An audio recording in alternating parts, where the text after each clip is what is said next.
Parvenu de l'autre côté de la Méditerranée, Alexandre Promiot découvre le port d'Alger, façonné par des années de présence française.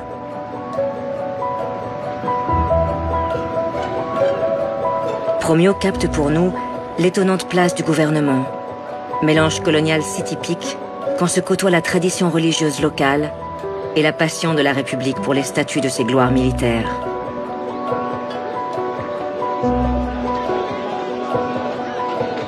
L'opérateur est fasciné par l'exotisme méditerranéen qui s'offre à lui.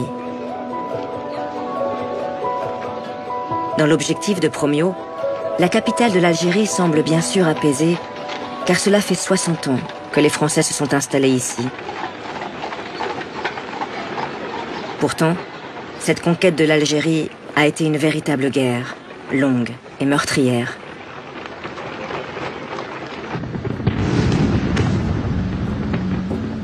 Une conquête qui commence en juin 1830, lorsque la flotte française bombarde Alger à la demande du roi Charles X, sous prétexte de libérer des esclaves chrétiens. En réalité, le roi veut redonner de l'éclat à son règne et surtout favoriser les armateurs du port de Marseille.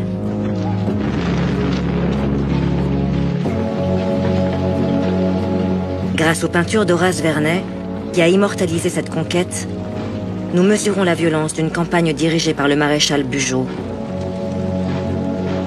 Bugeaud, monarchiste exalté, a fait le choix d'une guerre sans merci. Ses troupes ont l'ordre de tout détruire sur leur passage. Pillage, viol, destruction. Le pays est bientôt à feu et à sang. Une politique de la terre brûlée pour tenter de venir à bout de la résistance féroce organisée par l'émir Abdelkader, qui a rassemblé plusieurs tribus algériennes. Face à l'acharnement du théologien musulman, Bugeaud manque bientôt de troupes et doit recruter sur place des supplétifs de l'armée française. On choisit alors dans les tribus hostiles à Abdelkader des cavaliers qui forment le premier régiment de spahis algérien.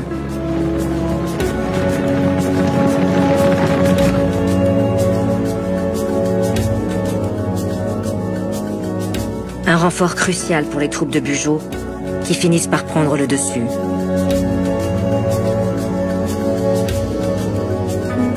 Premier héros d'une nation algérienne qui n'existe pas encore, mais dont il a fait souffler l'esprit, Abdelkader est condamné à l'exil en 1847, comme le seront la plupart des chefs de guerre qui vont se dresser contre la France.